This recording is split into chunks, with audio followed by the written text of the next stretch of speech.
आज ईद आहे, काल पाडवा होता। तर बघा कसा योगायोग की पाडवा ईद एका सोबत आलेत। ही भारताची संस्कृती आहे।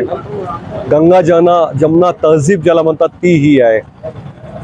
इथे सर्व धर्माचे लोक गुण्या गोविंदाने नांदतात आणि आज चिखलीमध्ये जी परंपरा आहे, सातत्याने हिंदू बांधव हे मुस्लिम बांधवांच्या सणामध्ये सहभागी होतात, मुस्लिम बांधव हे हिंदूंच्या सणामध्ये सहभागी होतात। तर आज सर्व हिंदू बांधव हे मुस्लिमांच्या या सणामध्ये सहभागी होण्यासाठी, त्यांना ईदच्या शुभेच्छा देण्यासाठी इथं जमलेत। मी पण बुलढाणा जिल्हा काँग्रेस कमिटीचा अध्यक्ष या नात्याने बुलढाणा जिल्ह्यातल्या तमाम मुस्लिम बांधवांना ईदच्या खूप खूप शुभेच्छा देतो। रमजानच्या पवित्र मोक्यावर ईदेनिमित्त सातत्यानं महिनाभर उपवास करून आमच्या मुस्लिम बांधवांचा आज हा अतिशय मोठा सण आणि आज आम्ही सगळेच जण या ठिकाणी दरवर्षीप्रमाणे याही वर्षी त्यांना शुभेच्छा देण्याकरता हजर राहिलो।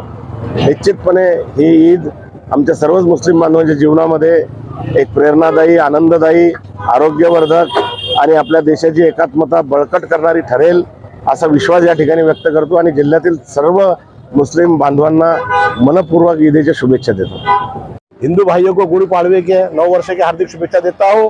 वैसे ही तमाम मुस्लिम भाइयों को ईद उल फित्र की बेशकीमती मुबारकबाद देता हूँ।